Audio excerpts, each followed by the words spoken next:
George Washington, on his knees, praying at Valley Forge, December 1777. Matter of fact, it's one of the most beautiful, most touching paintings of that entire era. But here is one of the leaders, the general, the leader of this great country. And what's he doing? He's on his knees praying. Now, there was someone who captured that, not took a picture of it, but walked by, saw that, and recounted that through the years. His name was Isaac Potts. Let me read to you what Isaac Potts, who was an eyewitness of this very event that now we have a painting of, who witnessed George Washington praying at Valley Forge. This is from the journal from the writings of Isaac Potts. I was riding with him near Valley Forge, where the army lay during the War of the Revolution. Do you see that woods, that plain? There lay the army of Washington. It was the most distressing time of the war, and all were for giving up the ship except for that good man. In that woods, he says, pointing closer to the place, I heard a plaintive sound as a man at prayer. I tied my horse to a sapling and went quietly into the woods. To my astonishment, I saw the great George Washington on his knees alone, with his sword on one side and his hat on the other.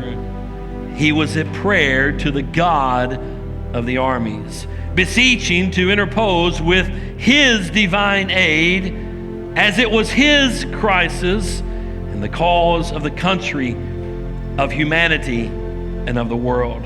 Such a prayer I've never heard from the lips of a man. I left him alone praying. I went home quickly and told my wife, I saw a sight and I heard today what I've never saw or heard before, and just related to her what I had seen and heard and observed. We never thought a man could be a soldier and a Christian, but if there is one in the world, it is Washington. She also was astonished.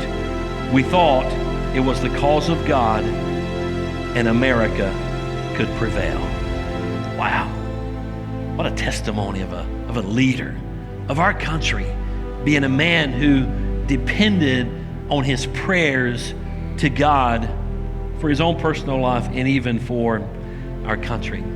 It was also October the 3rd, 1789, that Washington would proclaim the first National Day of Prayer.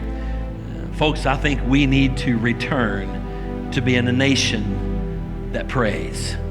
We need to return to being a nation that is dependent upon God for our prayer. I want you to look at this verse of scripture in 2 Chronicles 7:14. It says, then if my people who are called by my name will do three things, will humble themselves and pray, number one, seek my face, number two, turn from their wicked ways, number three, I will hear from heaven, I will forgive their sins and restore their lands. Notice at the bottom I have on there, pray, pursue, and purify.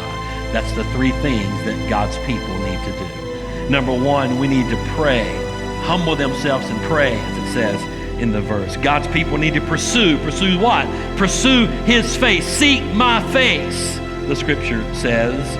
And then God's people need to purify. What's that mean?